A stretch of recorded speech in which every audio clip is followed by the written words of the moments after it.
Hello hi, मैं हूं आपका अपना टोपी वाला ब्लॉगर भाई। आपका यूट्यूब चैनल टोपी वाला ब्लॉगर भाई पर बहुत बहुत स्वागत, अभिनंदन, वंदन है। आप लोगों को ऐसे शख्स से आज ब्लॉग वीडियो में मिलवाने जा रहे हैं जो परिचय के मोहताज नहीं है। आप लोगों ने इनको समाज सेवा करते हुए भी देखा होगा। तमाम धरने प्रदर्शन जो जनहित में होने चाहिए उस पर आपने आवाज़ बुलंद करते हुए देखा होगा। आज हमसे घोसी हमारे जो हमारी जो पड़ोसी बाजार है उसी में टहलते हुए बाजार करते हुए मिले हैं। हम उनसे जानना चाहेंगे कि जनहित में और समाज सेवा के विषय पर उनका आज के डेट में क्या विचार है, क्योंकि सामने 2027 का चुनाव आने वाला है और घोसी विधानसभा में उपचुनाव भी होने वाला है। तो वीडियो छोड़ के आप लोग मत जाइए ना, स्किप कीजिए। अगर वीडियो अच्छी लगे तो मेरा चैनल सब्सक्राइब कर दीजिए, लाइक कर दीजिए, कमेंट कर दीजिए। उन्हीं से मिलते हैं और उनको समझने का प्रयास करते हैं योगेंद्र राजभर जी के मन में क्या चल रहा है इस समय, जो कि गर्मा गर्म माहौल घोसी का है। आइए देर नहीं करते हुए चलते हैं उनके पास। नेताजी नमस्कार। नमस्कार। और जनता के हित में हम हमेशा अपनी आवाज को बुलंद किया हूं और इसमें मैं जो है स्वाभिमान पार्टी के प्रदेश उपाध्यक्ष भी हूं और ये घोसी विधानसभा का भी उपचुनाव भी जो है कि मार्च से अप्रैल मई तक होने वाला है।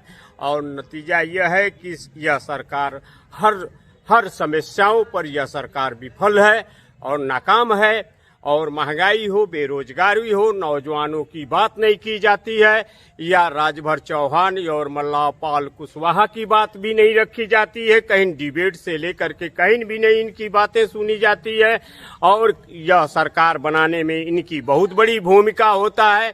तो हमारा भी लक्ष्य, योगेंद्र राजभर का लक्ष्य है कि 2027 का जो चुनाव है और यहाँ उपचुनाव जो है, उपचुनाव के लिए मैं भी अपनी जो है कमर कस चुका हूँ और लड़ाई के मैदान में हम भी आएंगे। तो यहाँ की जनता जो है, जनता के अंदर जो विकास की बात जो होती है, घोसी विकास की बात, आज तक कोई नेता 1 से लेकर के और 100 तक कोई भी नेता आया चुनाव जीत करके और लखनऊ गया और दिल्ली गया और अपना घर देखा। आज तक कोई विकास के मामले पर एक घोसी का पानी का निकास नहीं कर सके तो क्या वह विकास करेंगे? जो कोई भी अपनी मकान बनाता है तो पहले उसके पानी का निकास देखता है। इसलिए कि किस ओर पानी यह निकलेगा, ये आने वाले भविष्य में यहाँ के लोगों में जैसे अनुसूचित जनजातियां, पिछड़ी और सम्मान के लोगों को ये भी सोचना चाहिए कि कोई अगर कोई विवेकी, अगर कोई नेता अगर आ रहा है, समाज सेवी अगर है, समाज के लायक है और वह विकास के लायक है तो उसको वोट देना चाहिए, उसको भी जो है पार्लियामेंट में भेजना चाहिए और लखनऊ विधानसभा में भी भेजना चाहिए कि वह विकास करे। विकास के नाम पर हर व्यक्ति जो है अपना वोट की मांग करता है, मगर कोई आज तक 75 साल का दिन निकल गया, कोई भी आदमी विकास के मामले पर विफल है। ये सरकार भी विफल है कि यह सरकार आज दूसरों को बदनाम कर करके सरकार बनाते हैं और अपने लिए नहीं सोचते कि मेरी सरकार है, कुछ जनता के हित में काम किया जा, कुछ विकास के काम किया जा, कुछ नौकरी में किया जा, कुछ नौजवानों को, चाहे बच्चों को, चाहे भविष्य के लिए भी। यहाँ आज तक यह देखा जा रहा है घूसखोरी, चोरी और भ्रष्टाचार जो है। आज भी इतनी बढ़िया टाइट सरकार होने के बावजूद भी घूसखोरी नहीं खत्म हो रही है, भ्रष्टाचार नहीं खत्म हो रहा। तो ये कब खत्म होगा? जब यह रहेगा तो कभी भी जनता का हित का काम, विकास का काम निश्चित रूप से नहीं होगा, क्योंकि आए दिन ये घटना हो रहा है। चोरी का घटना हो रहा, बेईमानी का घटना हो रहा, घुसखोरी का घटना हो रहा, बलात्कार का घटना हो रहा है, हिंसा की घटना हो रहा है।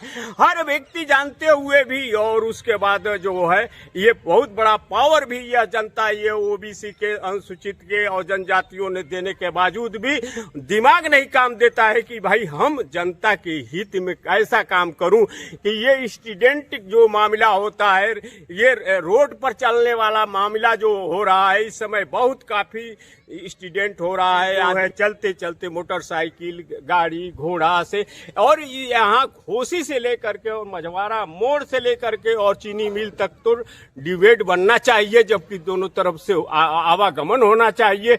मगर आज तक कोई भी सांसद और कोई भी विधायक इस बात की आवाज नहीं उठाया, जो कि मैं आवाज उठा रहा हूं कि कम से कम तो इसकी सोचना जो है सरकार को भी कान में जा कि हाँ भाई, घोसी लोकसभा है, घोसी विधानसभा है, और वहां की जनता जो है प्रतिदिन 2-4-10 महीने के अंदर जरूर एक्सीडेंट होता है मोटरसाइकिल से, गाड़ी से। अगर डिवाइड होता तो ये घटना नहीं घटती और ऐसे इस तरीके की व्यवस्था नहीं होती। मगर यह सरकार हर काम पर और हर नियम पर विफल है, इसलिए जनता भी जानती हुई जान रही है, मगर मजबूरी है उसके सामने।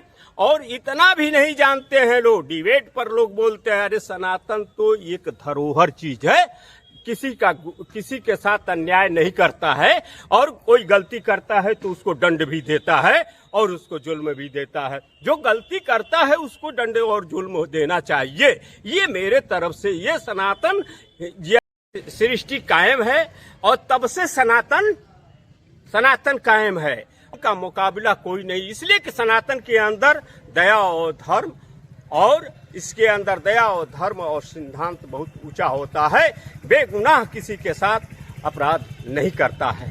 तो इसलिए हमको भी और आपको भी, किसी को भी यहाँ रहना, यह अचल अमर लोक नहीं है, यहाँ सभी को शरीर को छोड़ना है। इसलिए किसी के साथ गुनाह नहीं करना चाहिए, उसके साथ ईमानदारी करना चाहिए। सच्चाई और ईमानदारी ही मानव ही जानता है, और किसी जीव जंतु के अंदर नहीं है ये चीज। तो इसलिए ये घोसी का विकास जो आया बाहरी लोग, चाहे यहाँ के लोग आए और चुनाव जीते और अपना घर बनाए, और घोसी पर नजर उठा करके नहीं देखा कि घोसी का विकास चाहिए कि नहीं चाहिए। घोसी के लिए कुछ भी सोचने के लिए वो मजबूर हो गया, अपने घर को बनाने के लिए वो ऑफर दिया। और कोई भी आया, वो जैसे बाहरी लोग आते हैं और देश के लूट के चले जाते हैं, वैसे यहाँ की घोसी विधानसभा पर, घोसी लोकसभा पर कोई नजर डालने वाला नहीं है। जबकि दो नाम से, घोसी के नाम से लखनऊ में भी एक सीट है और दिल्ली में भी एक सीट है। अगर ये इसके बावजूद आज तक घोसी में कोई काम एकदम निरर्थक है घोसी।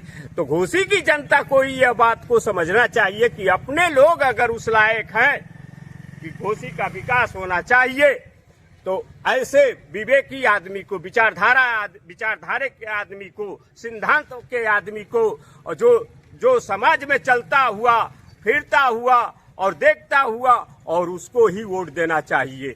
तो वोट की कीमत एक बहुत बड़ी चीज है। मगर कुछ लोगों के अंदर धर्म के नाम पर, तो ये सब धर्म के नाम पर नहीं, सिद्धांत के नाम पर, विचार के नाम पर। और धर्म तो हर लोग जानते कि मेरा सनातन धर्म है, तो किसी का इस्लाम धर्म है, तो किसी का सिख धर्म है, तो किसी का यहूदी धर्म है, तो किसी का बौद्ध धर्म है, तो किसी का, सभी लोगों का धर्म होगा। सर्वश्रेष्ठ जो है एक समझ लीजिए कि सनातन है। क्यों? इसके अंदर सच्चाई और ईमानदारी, आज भी त्याग और संन्यास और वैराग, हर चीज है इसके अंदर। इसलिए यह जो है अपनी मुक्ति का एकदम समझिए मोक्ष की बात करता है, और वह दाता भी बनता है। और बड़े बड़े विद्वान आए और बड़े बड़े विद्वान चले गए। इसलिए हमने यह बातें यह जनता से कहते हैं। जय हिंद, जय भारत। अच्छा, एक सवाल, आखिरी सवाल ये है कि क्या आपकी पार्टी उपचुनाव में भी शिरकत करेगी? कौन आ रहा है, क्या नाम है उसका उम्मीदवार का?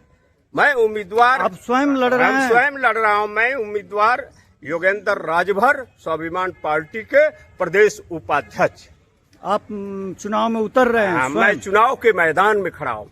और इस महंगाई पे आपने नहीं बोला, किसानों पे नहीं बोला, जो कि इस समय सीजन जा रहा है किसानी का। हमने तो बोल दिया कि महंगाई, बेरोजगारी और किसान, हर तरीके से यहाँ जनता जो है ये सोना चांदी, हर चीज की महंगाई। सोना देख लीजिए, चांदी देखिए 70 से 3 लाख हो गई, सोना देखिए 70 से 1.5 लाख हो गया। अरे भाई, क्या बा देश के जनता अब कहते हैं, कहने पर कहेंगे कि भाई आप क्यों इस तरीके का कर रहे हैं, क्यों ऐसा व्यवस्था बना रहे हैं। आपको सरकार सिर्फ चलाना है, कालाबाजारी नहीं देखना है। जब इंदिरा भी एक सरकार चलाई थी जो कि आज हमारे बांग्लादेश में हिंदुओं को या उत्पीड़न किया जा रहा है, उनके घर जला दी जा रही है, उनको मार दिया जा रहा है, और हम ही वो घर को बनाया था और हम ही ने घर का विभाजन भी किया था। आज मेरे अंदर वो ताकत नहीं है कि मैं सर उठा करके और उसको डांट सकते हैं, इतनी बड़ी ताकत नहीं है। क्यों कि मैंने बनाया और आज मैं नहीं उठ करके, क्यों? आतंकवाद है। आतंकवाद से लड़ना बड़ी मुश्किल की बात है। जो लोग कहते हैं कि मैं आतंकवाद से लड़ता हूं, कुछ नहीं लड़ते हैं। जब आप आतंकवाद की बात करते हो, आतंकवादी घुस करके पतन कर देते हैं। क्या आतंकवाद की बात करते हैं? मान लीजिए कि आप सत्ता में कभी आ गए तो आपका क्या फंडा होगा, किस तरह से आतंकवाद से आप लड़ेंगे और विजय उस पर पाएंगे?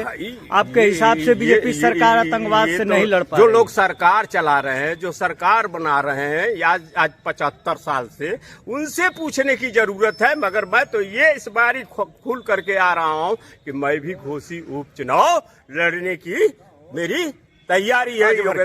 मतलब जब आप विधानसभा में जाएंगे तब आवाज उठाएंगे, तब यह बात हम यह शब्द उठाएंगे कि ऐसे लोग खाली कहने के लिए हैं, करने के लिए नहीं है। कहो तो करो। अगर मैंने यह आवाज उठा रहा हूं कि घोसी टाउन एरिया के अंदर अगर पानी का निकास नहीं है तो तत्काल वह पानी का, अगर मुझे जनता ने योगदान दिया तो तत्काल बुलडोजर चलवा करके और नाला और नाली और पानी का पहला प्रथम निकास करवाने का काम करूंगा कि इससे पानी निकलता है किसी गांव टोला मोहल्ला घर से तो विवाद खत्म हो जाता है, विवाद जनता के अंदर नहीं रहता है। तो आज तक कोई भी लोकसभा हो, विधानसभा का हो, एक एमपी और एक एमएलए कभी भी नहीं सरकार में रहे या न रहे, कभी भी ये मुद्दा नहीं देखे कि घोसी की ही सीट जो है लखनऊ में, घोसी की सीट दिल्ली में है। इसके बारे में सोचा नहीं कि अरे हमको जब जाना है तो घोसी के अंदर जाना है और घोसी की आवाज उठाना है। कभी इस विकास के मामले पर घोसी में सोचा नहीं। इसलिए मैंने इस बात को हमेशा आवाज उठा रहा हूं कि अगर उपचुनाव के अंदर मैंने आया तो यह मुंहतोड़ जवाब दूंगा और जनता से मैं अपनी एक गुजारिश रखूंगा कि अगर मुझे भी अगर चुनाव जीता है तो मैं वही काम करूंगा जो कहा हूं। जय हिंद, जय भारत। बहुत बहुत धन्यवाद। ये रहे स्वाभिमान पार्टी के प्रदेश उपाध्यक्ष राजभर जी। इनसे हमने बहुत कुछ जाना समझा इनको। अब इनका विचार कैसा था आप लोग कमेंट में बता देंगे ताकि हम ये जान सकें कि इनका विचार कितना % सही है, क्या ये गलत बोले क्या सही बोले। इसका जो है कि जवाब आपसे हमको चाहिए और जवाब नहीं चाहिए आपसे, मतलब कि राय चाहिए कि इनको अगर घोसी उपचुनाव में टिकट मिलता है तो ये विधायक योग्य हैं या नहीं हैं। हम हर वीडियो में जाते जाते वक्त जैसे कहता हूँ टाटा बाय बाय, जय हिंद, जय भारत।